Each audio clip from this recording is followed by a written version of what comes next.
It's sort of crazy, you guys. I'm less than 5 months away from the publication of my new book, The Year of No Nonsense. And in celebration of that book that's coming out, I interviewed Kris Gethin. He is a total example of no nonsense and following your dreams and going after the life and body that you want. Any of you who are interested in bodybuilding or Ironman will find this interview super interesting. Kris is the founder of DTP Training Method, and he's written for bodybuilding.com. I actually think he was the CEO of bodybuilding.com or the editor-in-chief at some point. And he's also the CEO of the supplement brand KAGED Muscle. And he is just a top transformation specialist. Just a really fascinating individual with regard to his work ethic, philosophies on health, number one, nutrition, bodybuilding, and what he calls hybrid athleticism, which is really interesting for those of you who are endurance athletes and thinking of where strength training and the crossover with that kind of comes into play. So had a super time with Kris, and I hope you all enjoy this episode with Kris Gethin. Welcome to the Same 24 Hours podcast with Meredith Atwood. We all have the same 24 hours each day, and it's what we do with those hours that makes all the difference between our health, happiness, and success.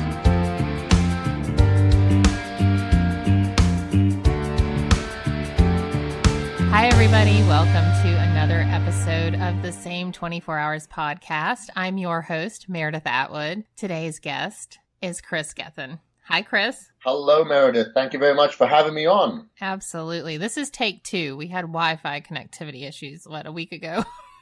Yeah, we did, but we invited positivity into the universe, and it's going to be good. That's right. That's right. Since we're on a 1 hour-ish podcast, I mean, can we change our bodies in an hour? Because, that's what the fitness culture is telling us. Yeah, if you're talking about an hour. If you're talking about an hour a day, yeah, sure. 1 hour, no. It's definitely not. Unless some new peptide comes out in the next few years. Until then, no. No, right. So you have been living in the fitness industry for many, many years. And I know that you've got some biohacks and all of that. But what is it at the end of the day that creates the life and the body that you want? The life and the body that you want, it's definitely an obsession.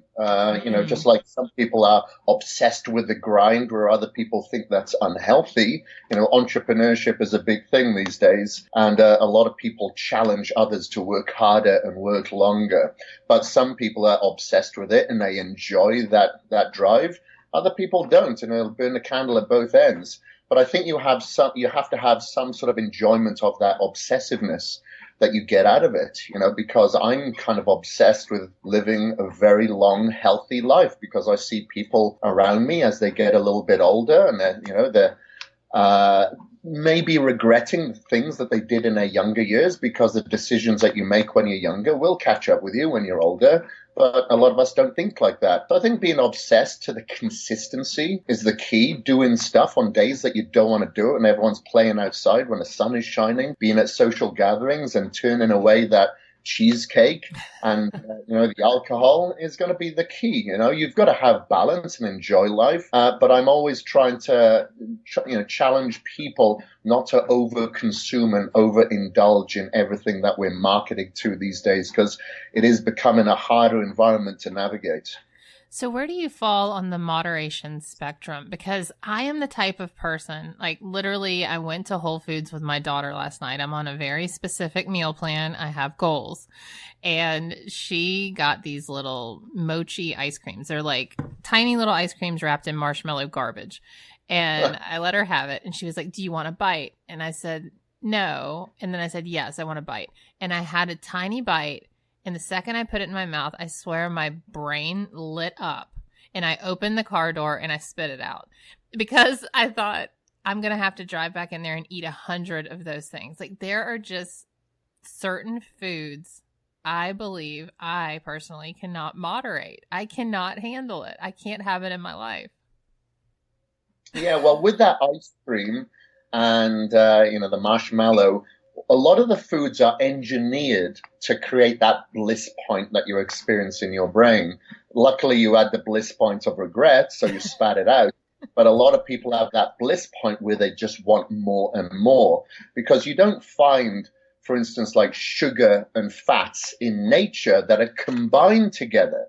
You know, your body will likely either utilize the fat or your ketones as your energy source, or your glycogen, i.e. like your sugar, but not both together. But it lights up that bliss point in your brain, which creates, you know, that chemical reaction from your gut to your brain, which then turns into a larger path and then a motorway until you've created this neuro pathway of addiction. Yeah. And that's what we're marketed to these days. And you just have to be conscious and aware.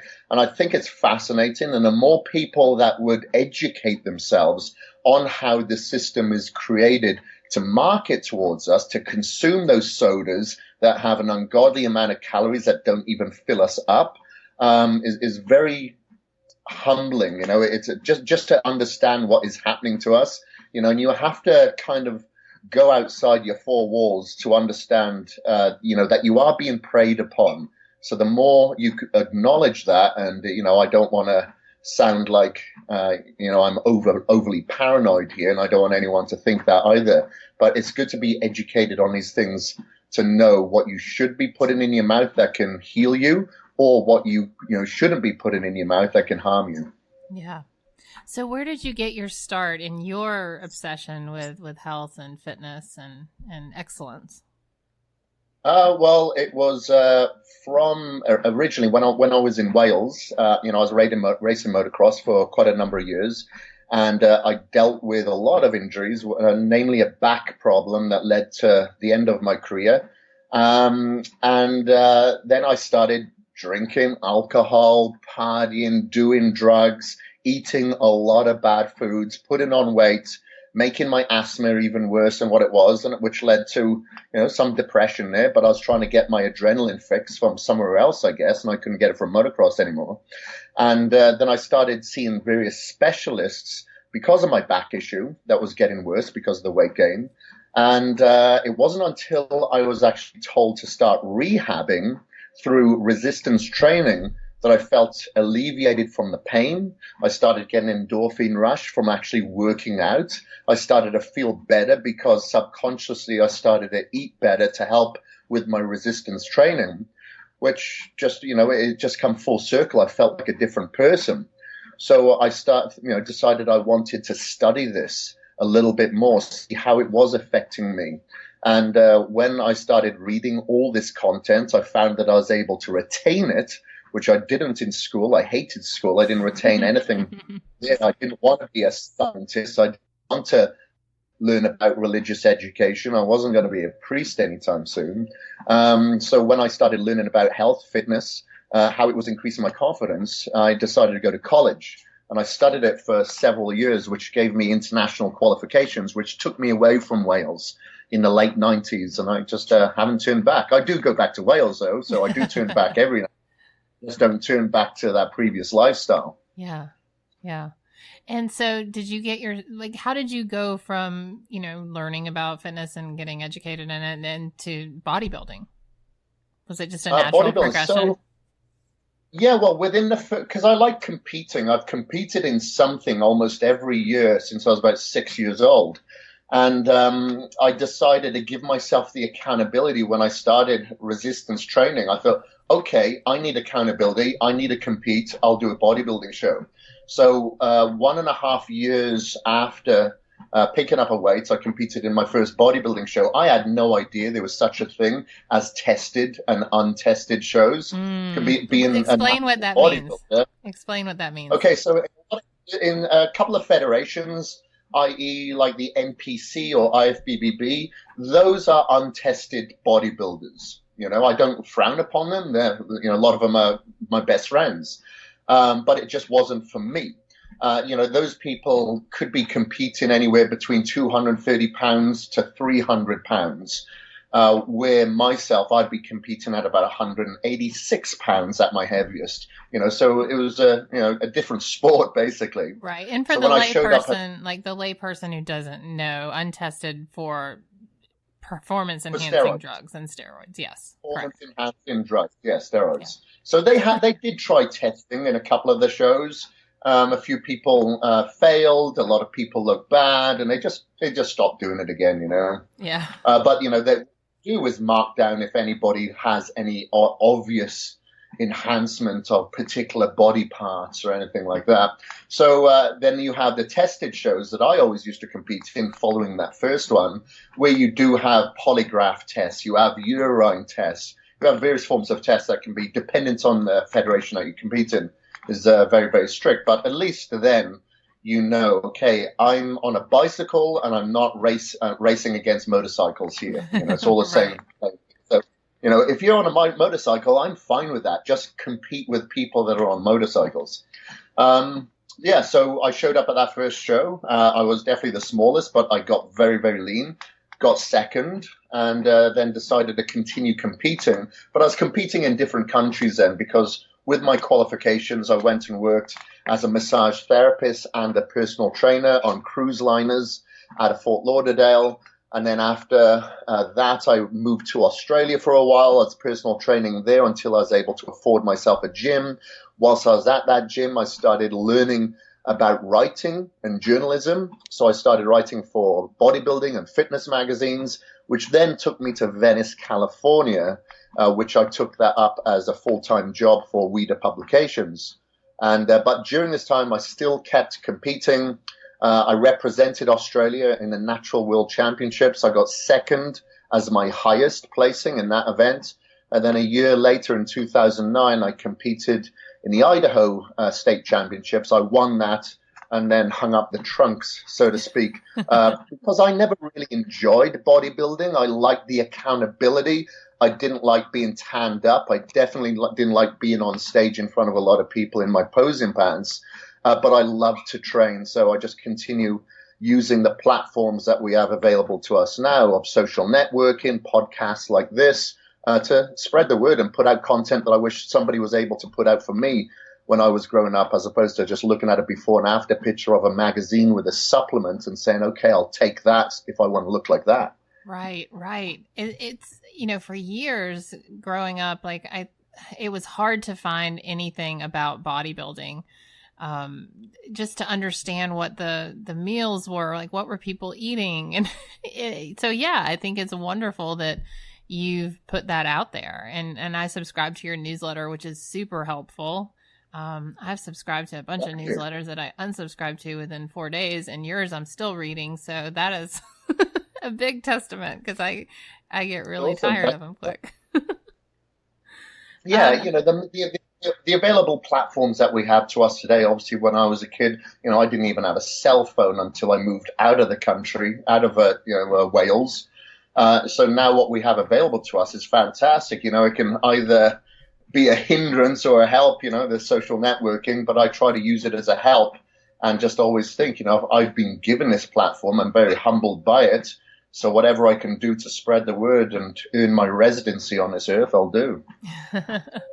So what are some of the misconceptions about bodybuilding? I mean, everyone has their own ideas about what it is, but from you being in the tested portion of it, maybe you can kind of shed some light for someone who's not really familiar with it. Sure. Yeah, just kind of talk about it, because it's a really fascinating sport.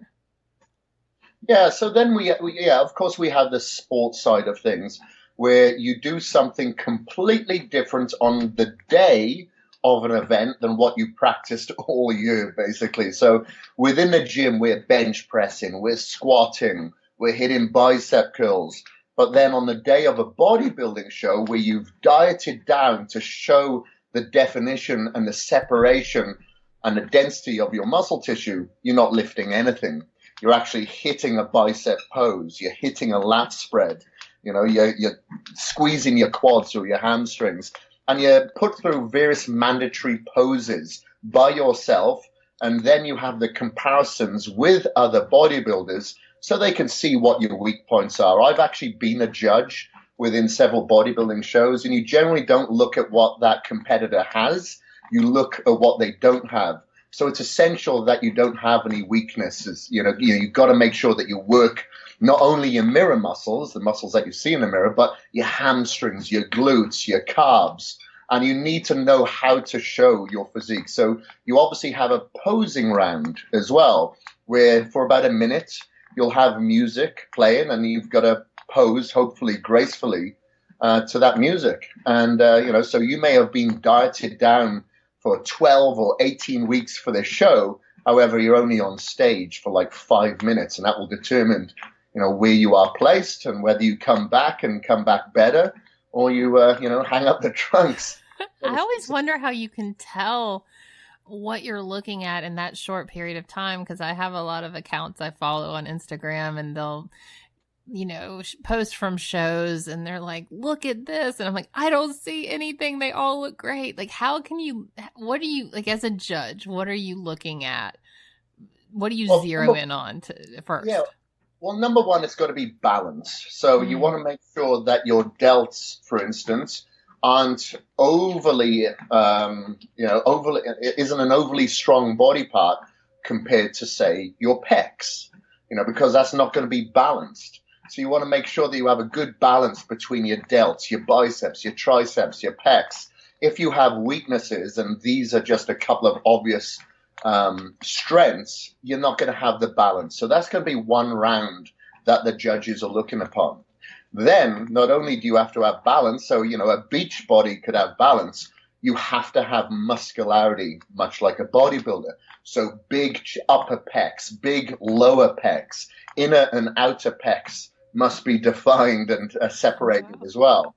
Much like your rear delts to your front delts. There has to be a large muscularity there.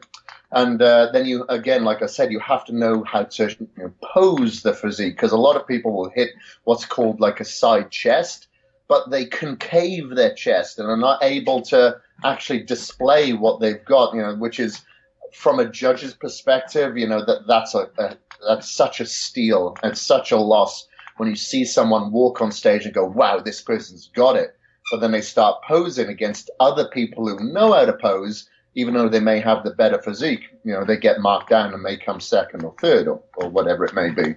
So that's pretty much what judges are usually looking for.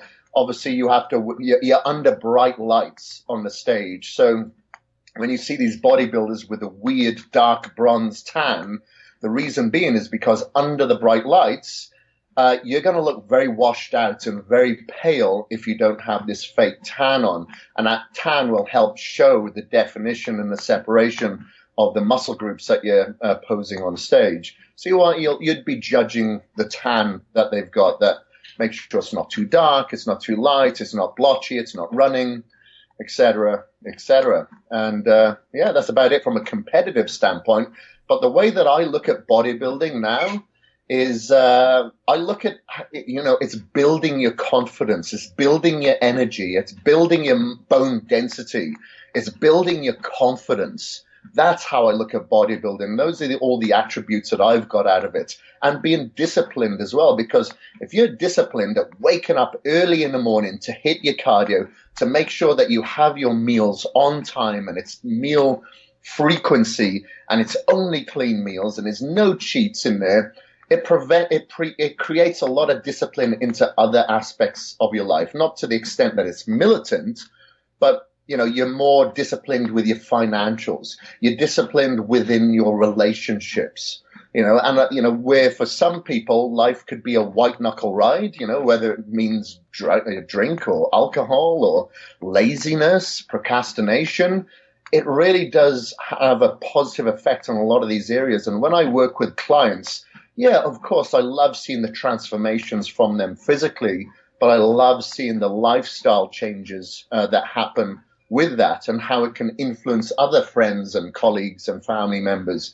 So that's how I look at bodybuilding. It's not just a meathead sport. Right. Around with gallon jugs. Yeah, I started working on bodybuilding last December when I realized I'm turning 40 this coming year, and I realized that I've been carrying around a belief my entire life that I was always going to be slightly fat, and that I just was the story of my life, and it was who I was. And despite doing 4 Ironmans and playing basketball and being a successful Olympic weightlifter back in the day, all these things, I was still had this belief that my body could not be transformed. And so I decided last December that I was going to break that myth in my own head once and for all. And so I'm about 7.5 months into eating and training like a bodybuilder. And what you say about it spilling over into other areas of your life is so true, because we moved across the country and it was like my third week of trying this new meal plan, and it was very specific, and it was every 3 hours, and there were 6 meals, and I had to drive myself from Kansas City to Massachusetts with a bearded dragon lizard and all sorts of stuff and figure out how to eat these meals. And I thought, this is impossible. Like, how am I going to do this? And I mean, you'd think I was trying to, solve world hunger here, but I managed to do all of my meals without any cheats, without any excuses, all the way on the drive. And then when we were in the hotel waiting on the moving truck, I just did it. I didn't make any excuses. I just did this hard thing. And when I look back, I'm like, that really wasn't that hard. But at the time where my mind was, it was like the hardest thing ever. But it made me realize that I can not only do this path to changing my body, but use it as a tool for saying, I can really make anything work if I just figure out a way. Yeah, for sure. Yeah. And, when you're moving across the country, when it's you're kind of bored, you're there looking into nothingness, you generally want a snack. When you're on a plane, it's like all of a sudden you just want a snack. Mm-hmm. So that's, one of the reasons why it's going to be a little bit harder when your brain is just focusing out on the road in front of you. You like to have some form of distraction, maybe, like when people go to the movies, they like to chew on popcorn and things like that. So I think that's probably one of your older past reactions, yes. Maybe coming to fruition. There, but it's crazy, isn't it? You'd think, like you said, competing in Ironman events, then you would have you would have thought, okay, well, maybe I'm just going to get shredded from doing this. But when you plug yourself into that social pipeline, you look at their diets, and it's not the cleanest of diets you've ever seen. There's a lot of, after the bride will go for a couple of beers, we'll have pizza. When you go to the Ironman athlete tent after you finish, there's pizzas, there's soda. It's not the healthiest of environments, where if you learn that from a bodybuilding background and take it into other events and other sporting endeavors, you can really have a positive effect. Right. Like, I eat so much better now. I used to do 100-mile rides and then go to Burger King. I would never do that now. Like, if I went to go train for Ironman now, it would be so different, which is a great segue into your story, because you made that transition. Yeah, for sure. I love that transition. To be what is, I term it as a hybrid athlete, to participate in weight training, but then go, well, you know what, I'm going to go out for an 8 or 12 mile run in the trails tonight, or like you said, go for an 80 or 100 mile bike ride. It's phenomenal. It's awesome. It feels good. Number one, because a lot of people says that it can't be done, because people in the bodybuilding industry feel that you shouldn't do anything after your weight training session. You should consume the calories, then store those calories and utilize those calories for your next training session, because they think that you're going to wither away by doing cardio, which is not the truth. I've been doing cardio a couple of times a day for as many years as I can remember, because it's very therapeutic, and the heart is the most beneficial muscle that we've got. It's not our delts or pecs that's going to take us to 100 years old. It's going to be the heart, and it should be worked.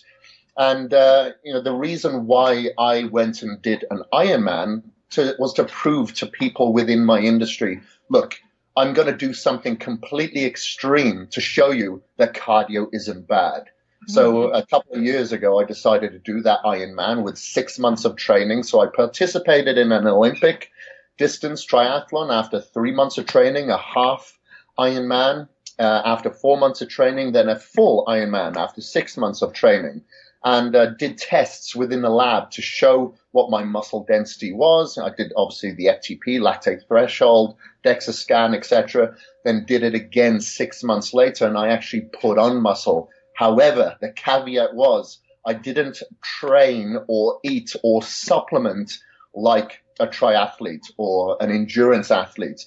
I ate and supplemented like a bodybuilder. Ah, On interesting.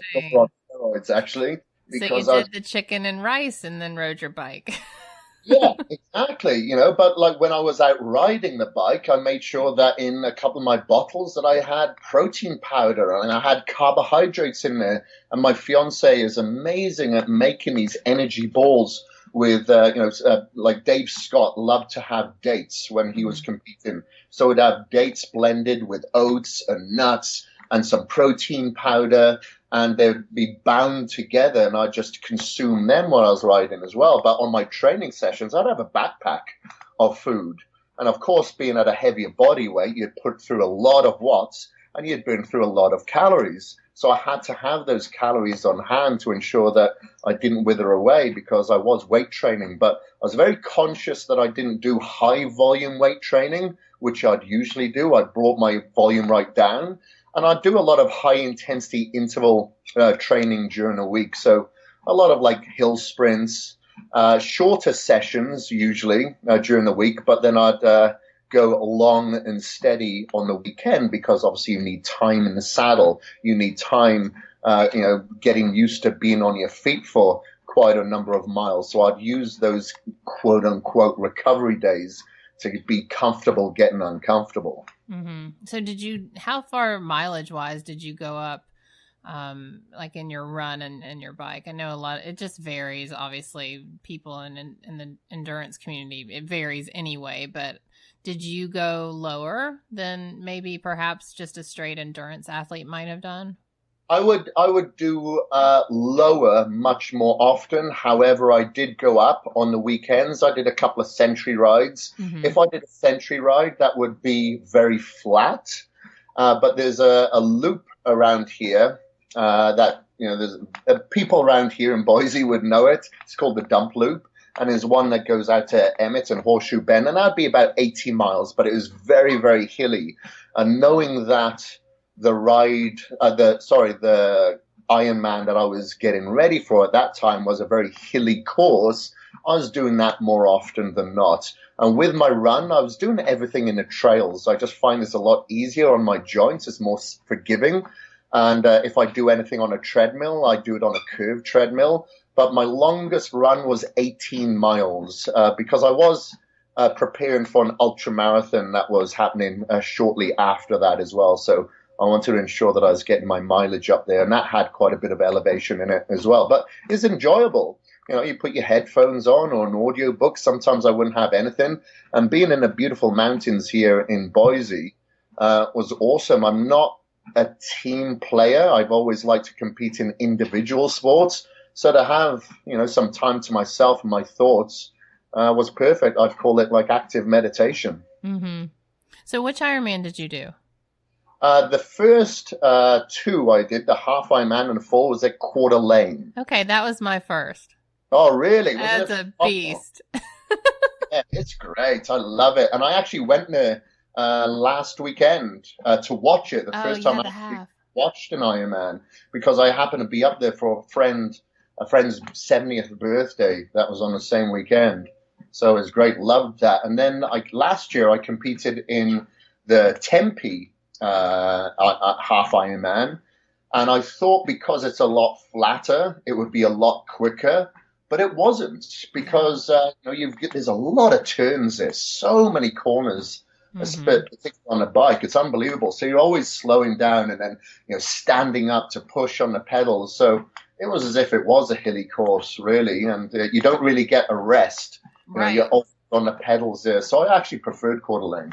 I know. I think so. I did 3 reasonably hilly ones, and then I did a flat one in North Carolina. And I'm a heavier athlete, and so I always had the benefit of being like a rocket going downhill, and I didn't have that same benefit on a flat course. I'm with you 100%. Because everybody that would pass me on the hills going up, I'd pass them on the way down using my weight to the advantage. So it's funny, isn't it? Sometimes you're overtaken and being passed by the same person for the entire course. Yes, and it drives them crazy. And I'm like, I'm sorry, I can't help it. I Yeah. can't. I'm climbing as hard as I can, but I can't help how fast I go down. So, which year did you do Coeur d'Alene? Was it the one that was super hot? Yes, super hot. So that was 2 years ago. Wow. That was the last time that they had the full Ironman there, unfortunately. I And the heard a seven. rumor it's coming back. Oh, really? I Oh, wow. heard. I don't know if that's true or not, but I feel like it was. I heard 2021. Oh, really? I hadn't heard anything. Didn't hear anything when I was up there anyway. But I'll definitely look that up Yeah, I because might be making it up. yeah, I'd love to go back there and do it again. I really like that place. And the 70.3 that I did there in 2017 was extremely hot as well. Not as bad this year. So your term hybrid athleticism, explain that a little bit more. Yeah, so like I said, I participate in a few various sports. I like to do things like heliboarding or obstacle course race or endurance, ultra marathon and Ironman. But my pivotal foot is in bodybuilding, and so I like to participate in various things. If you look at like a lot of CrossFitters and the CrossFit events, they have to swim, they have to bike, they have to lift heavy, they have to walk on their hands. I think they're the perfect pedestal to put up there as the hybrid athlete.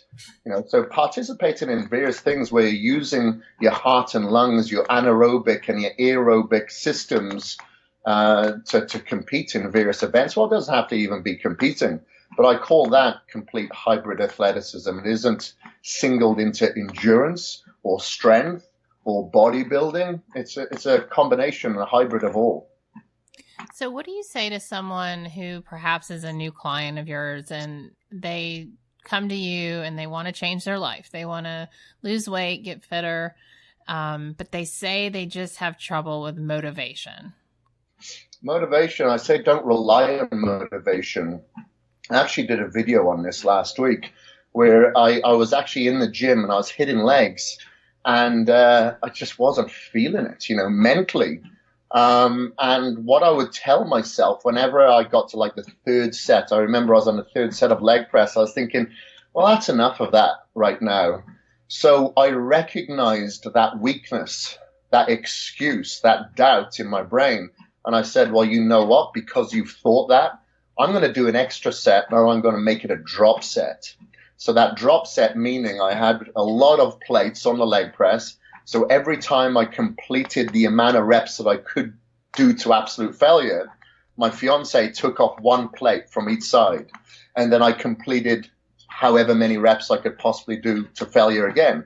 And I continued that until I had one plate on each side. So, needless to say, for the next 4 or 5 days, I could barely walk because it continued like that throughout the workouts as I had these excuses. And that's motivation. Motivation will fail you. Sometimes you wake up, you're emotional for no reason, or you've had an argument, you've heard some bad news, you'll emotionally eat, or you're now down in motivation. Motivation will fail you. So that's why I always tell people to practice discipline. Discipline is what's going to carry you through. Discipline is what carried me through that workout when I wasn't feeling it. Discipline is what's going to get you up in the morning when you don't feel like doing it or getting up early. So discipline is the perfect entity. So I practice discipline every day. I don't have warm showers. I only have cold showers because that's a form of discipline. I'm doing something that I don't want. I'll never hit the snooze button. I'll get up early and I won't sleep in, even if I'm tired, because it's doing something that I don't want to do. So I practice a lot of these things. If it's snowing outside or if it's raining, I'll probably lace up and go for a run. Skin is waterproof, but unfortunately, we're in an environment where we are becoming very easy to kill, I like to put it. So if you practice these disciplines every single day, no matter how small it is, figure out what your weakness is, acknowledge it, maybe write it down, and then figure out what that discipline is for you to overcome it. And it transcends into so many other areas of your life. So that could be, I'm not motivated to go to the gym, but you're going to be disciplined to get up and go to the gym and participate in your activity, whatever that is. So, that's what I usually tell people, because a lot of people focus on motivation, Right. but motivation comes and goes. It's like a blood sugar spike. It go up and goes down. Right. Right. So what do you think causes people to give up, like on their life when they just have let it all go? What causes people to do that? And then what can they do? Like, what is the first step to turn it around? Okay. Well, I think a lot of people need to recognize that they're not immortal. A lot of people walk around thinking that these days of health and vitality and movement are going to last forever. But if you go to a retirement home and you speak to people there, a lot of the regret that elderly people have is that they maybe didn't get out as much, have as much adventure, but didn't look after their life. And whatever we do will catch up. It will catch up. It's not going to escape us. So if you're thinking about, if you're trapped where you're eating fast food, you're snacking, you're eating croissants, whatever that vice is, it's going to catch up on you. And I think the more that you study like longevity or blue zones or anything like that, it helps you understand that the path that you're leading may not be the best one. And if you have people that you can be accountable to, whether that be co-workers, and now we have the amazing social networks online that causes, that accountability, that's a good thing. But I think transparency is needed as well. So when people have a goal, I tell people, let your friends know, put it online. Right, right. Accountability. I know somebody who said they wanted to give up smoking, so they got a load of business cards made and they sent them out to all their friends and family and co-workers because they were putting their accountability on the line. When I was working at bodybuilding.com as the editor-in-chief there some years ago, I remember the founder, Ryan DeLuca, sending out an email saying, I am never going to eat red meat ever again. And he hasn't eaten any red meat since then. Yep. And I think, obviously that accountability, because if he was seen eating red meat, then that's going to put his sincerity and authenticity on the line. And a lot of people don't like that. They don't want to be exposed. So I think that can really, really help people to remain motivated. And, like I said, just understand what is in food. So I post on my Instagram quite often what is in a Wendy's freeze drink. What is in tomato ketchup here in the US compared to the UK? What's in Quaker oats, flavored Quaker oats in the US compared to Europe, for instance? So when people see in the US, wow, I'm basically causing an act of terrorism on my body. How does people understand what they're putting into their system is definitely harming them? I don't want to be a conspiracy theorist, but if we look at the increase of cancer, diabetes, obesity, forms of dementia or Alzheimer's, I don't think it's of any coincidence. A lot of it is environmental, and we just need to acknowledge that and, don't, trying not to lead a life where we're assuming it's something else. It's definitely not our DNA. Yeah. And I back to that accountability thing, that's such a huge thing. When I'm 3.5 years sober, and when I decided to quit drinking, I think it was about 10 weeks sober, and I was like, I have to tell someone or I'm going to start drinking again. And so I got on my blog and I blasted it out to my 30,000 people and told everyone, look, I had a drinking problem. I'm sober and I'm never going to drink again. And then out of that, we created a sobriety group and it became this big thing. But by telling people, it was a way of me saying, I want to change and I need help, for you guys knowing that I need to change. And it was a big thing. Yeah, that's powerful. So were you, when you led that out to your blog, were you in the fitness space then? So people were looking to you for advice, but then you that's good. That's very powerful. Yeah, I had done my 4 Ironmans by then. I had written my first triathlon book. It came out years before that. And I did all of my Ironmans as a drinker. And it was kind of this, I never made a secret that I drank, but the extent to which I did and the dependency was probably a secret to anyone outside of my circle. So when I kind of came forward with that, it could have been sort of a recipe for embarrassment and stigma and all of that. But I didn't care at the time. And plus now, the more I know, the more we hide all this stuff, the worse it's going to be. Like, everyone should be talking about it. Yeah, that's very powerful. And I totally commend you and appreciate you doing that, because you'll help so many people, if when you expose yourself for what you are, a lot of people, like you said, especially in the days of Instagram and hashtag filters, people hide behind a lot of things and try to be something that they're not, just to get more followers or more likes. But that's not really helping the people that you're trying to assist. But when you're transparent like that, it really does help a lot of other people, because if they're in that boat and they find somebody that they look up to can, be transparent, then hopefully it's going to help them go to someone for help and be transparent with their issues themselves, whether it be drinking, whether it be drugs, or whatever it may be. I think Aubrey Marcus came out recently and said that he's been addicted to sleeping pills. I think it was sleeping pills for the last year and a half. Which is, again, very, very powerful for him to come out as a founder and CEO of this health supplement company to expose his addiction. It's very powerful. I think, a lot of people should come out over things like that to help others. Yeah, and I think a lot of people underestimate how addiction can spread across genres, right? It can be, it doesn't have to be drugs and alcohol. It can be anything. I mean, anything you're doing to excess that negatively impacts your health. And so even talking about the booze like I have has made people say, I've got issues with X, Y, and Z. And it's just bringing to light that we're all human and we all have tendencies to do less than desirable things for our health. And so, yeah, it's been really eye-opening, not only to, help people, but to realize when I raised my hands and said, I surrender, I give up, that there were so many people that were like, me too. I've been there and here I am. And so it's cool that way for sure. Right. Yeah, for sure. It is good. So, all praise to you. Oh, thanks.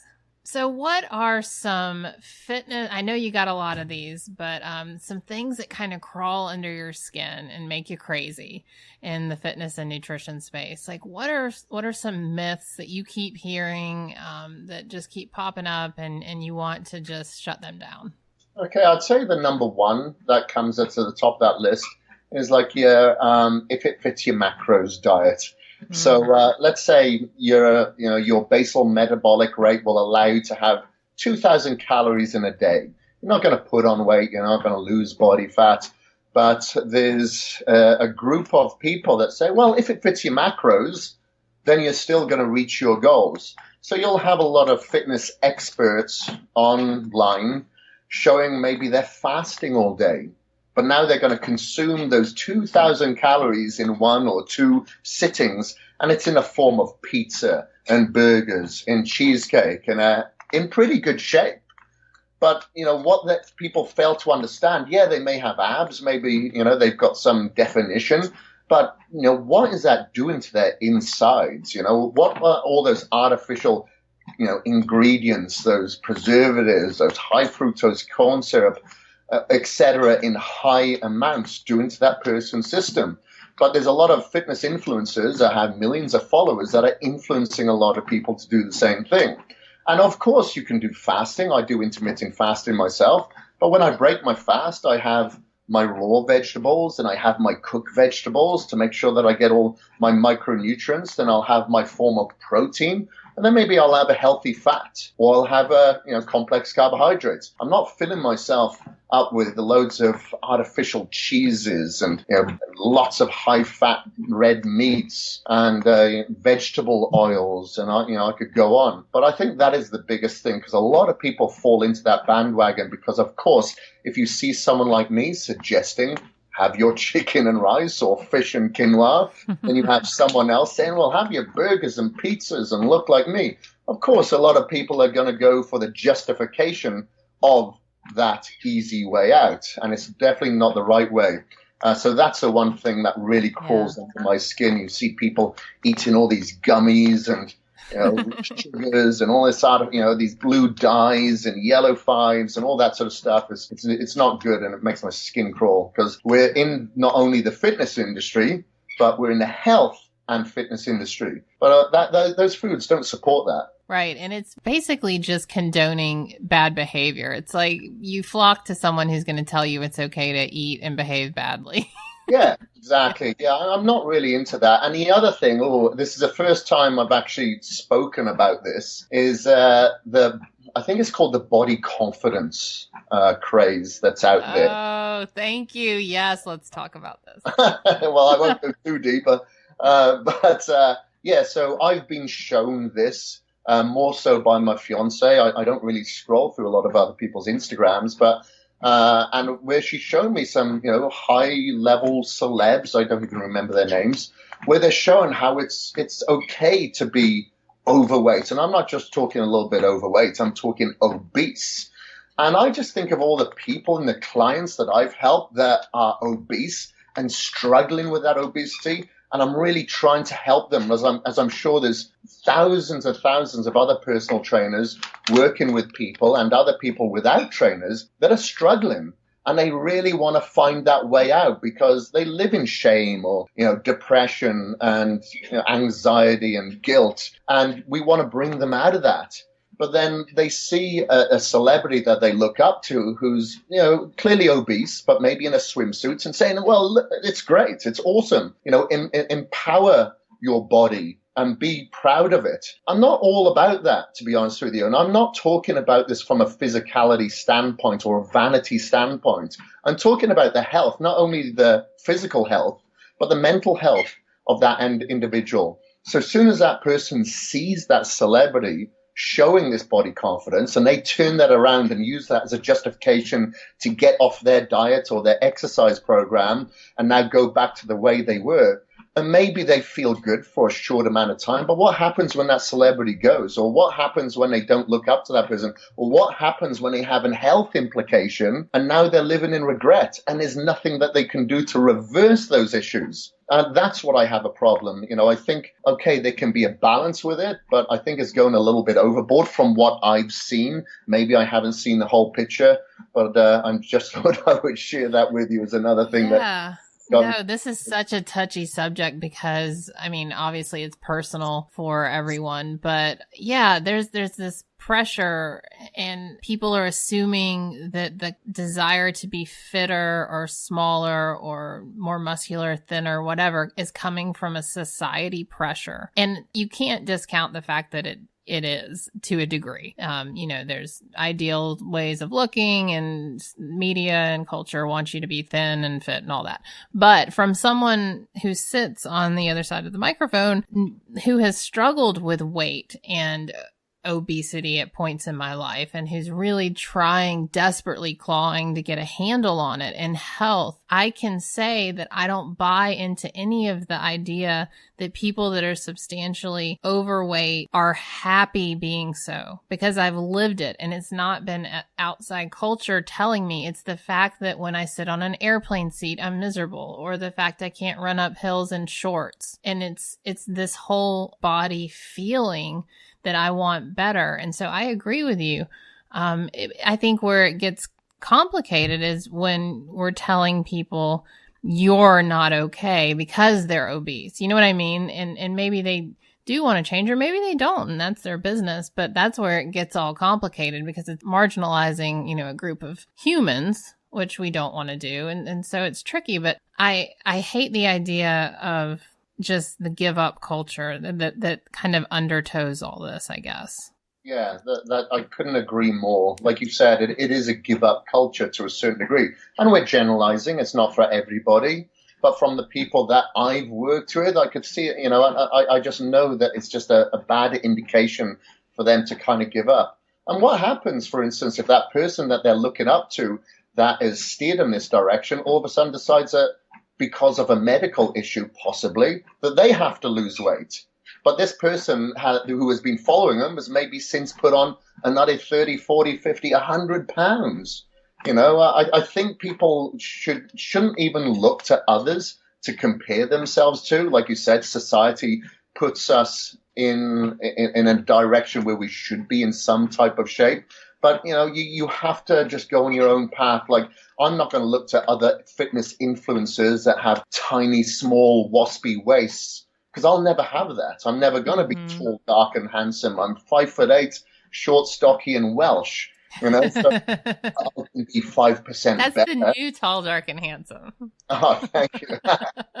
Yeah. I can go to bed and say, you know what, I succeeded at something today, or I got 1% better than what I did yesterday. And, we're always going to be trying to figure it out. We're always going to be trying to evolve.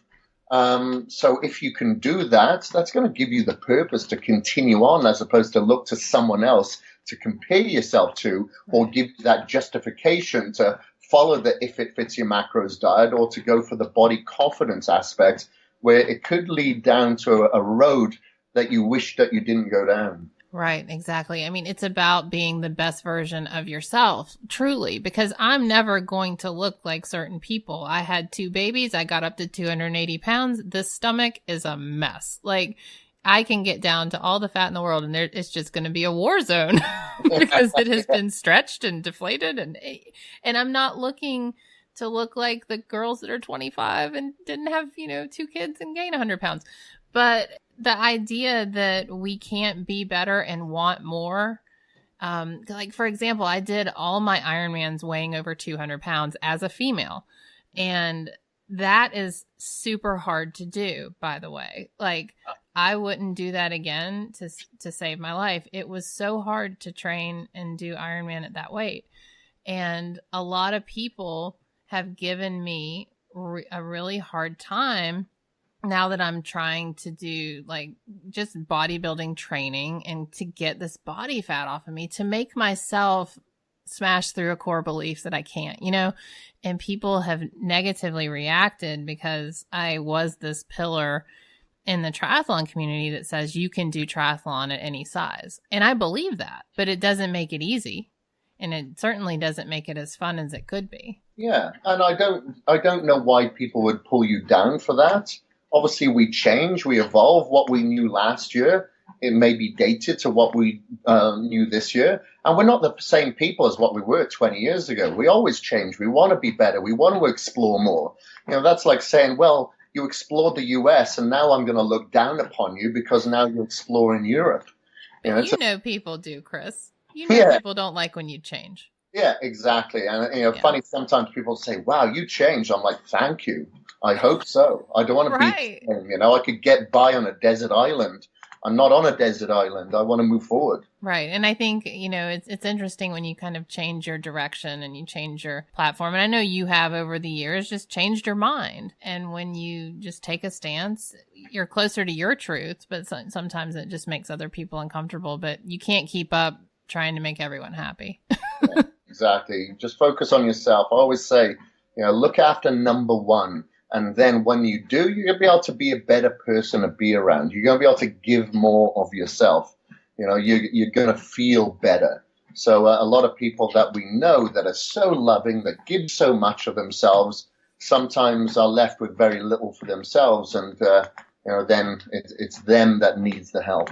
Yeah. Well, Kris, thank you so much. I have one more question for you. This podcast is called The Same 24 Hours, meaning that we're all given the same 24 hours in our day, but it's what we do in those 24 hours that leads to our greatest health, happiness, and success. So I like to ask my guest, what is one thing that you do on a daily basis that you can kind of point to that grounds you and helps you make sure you're leading your best life? Meditation. Yeah. So being present, taking time for yourself in the morning. Don't reach for the phone the second that you wake up. That could create anxiety that would lead to problems with sleeping that night, would you believe? So I think, meditate. But, when you ask a lot of people if they meditate, they say no. But if you ask, have they meditated? Everyone puts their hands up. It's hard. It's difficult. Just like going to the gym, you may not see any results for quite a number of months. Just like if you want to build a business, maybe it takes a couple of years. You just have to keep at it until that you feel that you're in more of a present state of flow, so to speak. So meditation is the one thing where you can give gratitude. You can try to, you can try to clear everything out your mind if you want, but that's likely not going to happen. But just have thoughts and time to yourself in the morning, and try to control those cortisol spikes and be a little bit more present. Awesome. Well, thank you, Kris. Well, thank you, Meredith. I really appreciate this talk, and can't wait for this to come out.